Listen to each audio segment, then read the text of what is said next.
السلام عليكم ورحمة الله وبركاته.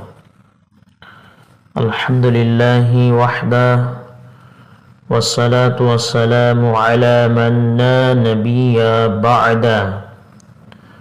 أعوذ بالله من الشيطان الرجيم.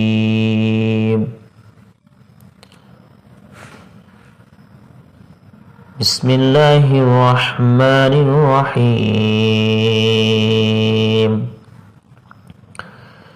فتلقى آدم من ربه كلمات فتاب عليه إنه هو التواب الرحيم.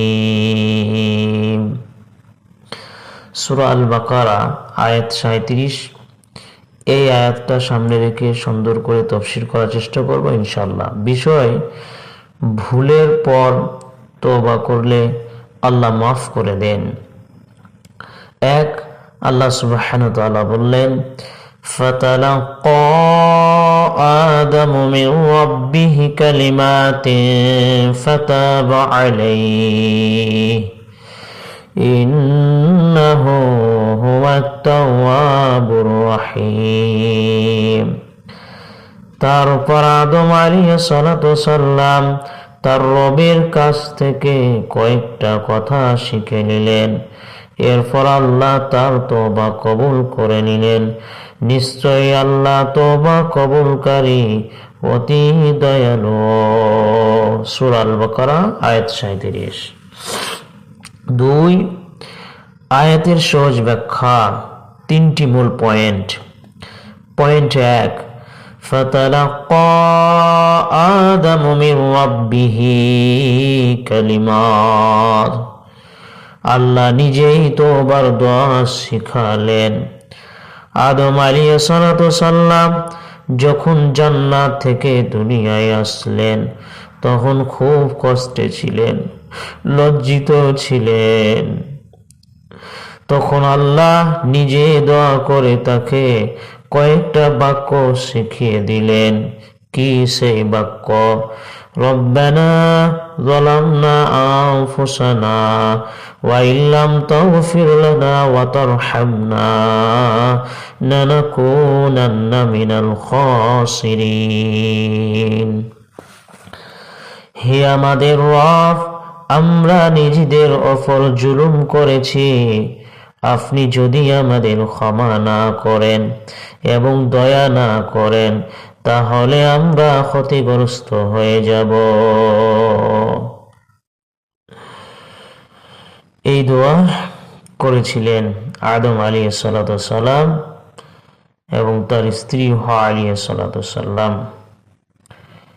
সম্মানিত দিনী ভাই ও বোনেরা, আমাদের শিক্ষা, ভুল করার পর কি বলতে হবে আল্লাহ নিজে শিখিয়ে দিয়েছেন, তাই হতাশ হবেন না।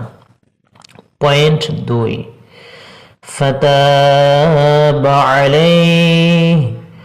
আল্লাহ তওবা কবুল করলেন। আদম আলাইহিস সালাতু সাল্লাম কাঁদলেন, আল্লাহর কাছে মাফ চাইলেন, আল্লাহর সাথে সাথে মাফ করে দিলেন। আমাদের শিক্ষা, আল্লাহর রহমত তার গসবার চেয়ে বড়। বান্দা 1 কদম আসলে আল্লাহ 10 কদম আসেন। পয়েন্ট 3, ইন্নাহু হুয়াত তাওয়াবুর রহিম। আল্লাহর 2টা নাম। 1 আত-তাওয়াব, তওবা কবুলকারী। আপনি 10 বার ভুল করে 10 বার তওবা করলে 10 বারই কবুল করবেন। 2 আর-রহিম, অতি দয়ালু, বান্দার ওপর মায়া করেন। গুরুত্বপূর্ণ কথা, কেউ কেউ বলে আদম আলাইহিস সালাতু সাল্লাম নবী সাল্লাল্লাহু আলাইহি ওয়াসাল্লামের ওসিলা দিয়ে দোয়া করেছিলেন, এটা সহিহ না? তাফসির আহসানুল বায়ান। আদম আলাইহিস সালাতু সাল্লাম সরাসরি আল্লাহর কাছে চেয়েছেন, আমাদেরও সরাসরি আল্লাহর কাছে চাইতে হবে, ফির মাধ্যম লাগবে না। 3, তওবা কবুলের 3টি শর্ত। আল্লাহ তওবা তখনই কবুল করেন যখন 3টা জিনিস থাকে। 1, অনুতপ্ত হওয়া, আল্লাহ আমি ভুল করেছি, এটা দিল থেকে ফিল করা। 2, গুনাহ ছেড়ে দেওয়া, সমান যে গুনাহ করেছি সেটা এখনই বন্ধ করা। 3, আর না করার ওয়াদা, ভবিষ্যতে আর করব না বলে দ্রুত সংকল্পনা করা। এই 3টা জিনিস থাকতে হবে, তবে দোয়া কবুল হবে।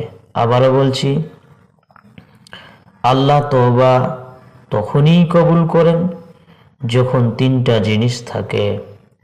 1, অনুতপ্ত হওয়া, আল্লাহ আমি ভুল করেছি, এটা দিল থেকে ফিল করা। 2, গুনাহ ছেড়ে দেওয়া, যে গুনাহ করেছি সেটা এখনই বন্ধ করা। 3, আর না করার ওয়াদা, ভবিষ্যতে আর করব না বলে দ্রুত সংকল্পনা করা। আর যদি মানুষের হক নষ্ট হয় তাহলে তার কাছে মাফ চাইতে হবে। 4, আমাদের জীবনের জন্য 3টা শিক্ষা। 1, হতাশ হবেন না। আপনি নামাজ মিস করছেন, গীবত করছেন, স্ত্রীর সাথে খারাপ ব্যবহার করছেন, সাথে তওবা করুন, আল্লাহ মাফ করে দিবেন ইনশাআল্লাহ। 2, আল্লাহর কাছে সরাসরি চান, হে আল্লাহ আমাকে মাফ করে দেন, এই কথাটাই যথেষ্ট।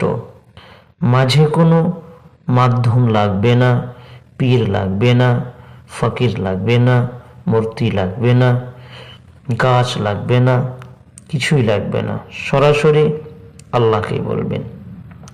3, তওবা দৈনিক আমল বানান।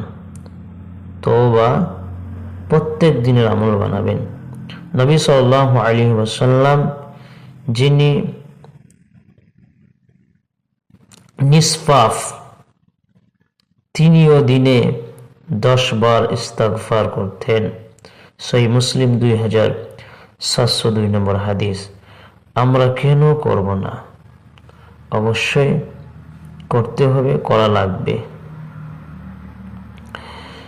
ঘুমানোর আগে এবং গুনাহের পর এই দোয়া পড়ুন, আস্তাগফিরুল্লাহাল্লাযী লা ইলাহা ইল্লা হুয়াল হাইয়ুল কাইয়্যুম।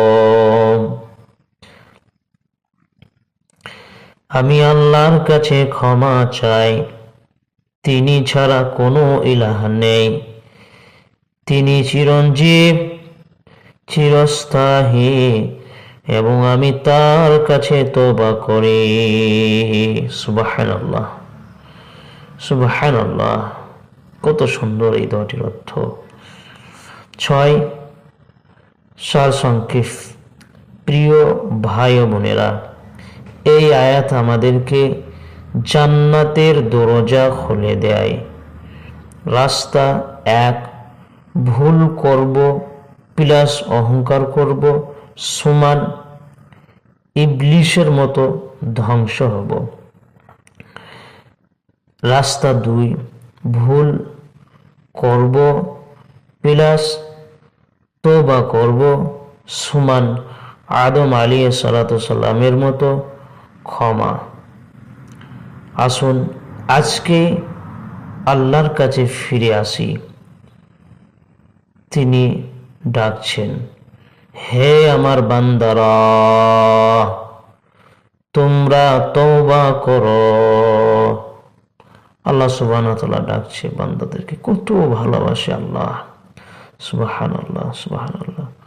আর সেই আল্লাহ সুবহানাহু ওয়া তাআলাকে আমরা চিনতে আর পারলাম না। আল্লাহ সুবহানাহু ওয়া তাআলাকে চিনতে গেলে পড়াশোনা করতে হবে। মূর্খামিতা ডুবে থাকলে হবে না, পড়াশোনা করেন, ইনশাল্লাহ আল্লাহ সুবহানাহু ওয়া তাআলাকে চিনবেন। যখন চিনবেন ইবাদত করতে মজা লাগবে, আশা করা যায়। আল্লাহ আমাদের সবাইকে খাঁটি তওবাকারী বানিয়ে দেন, আমিন ইয়া রাব্বাল আলামিন। ওয়া সাল্লাল্লাহু আলা নবিয়িনা মুহাম্মদ। ওয়াসসালামু আলাইকুম ওয়া রাহমাতুল্লাহি ওয়া বারাকাতুহু।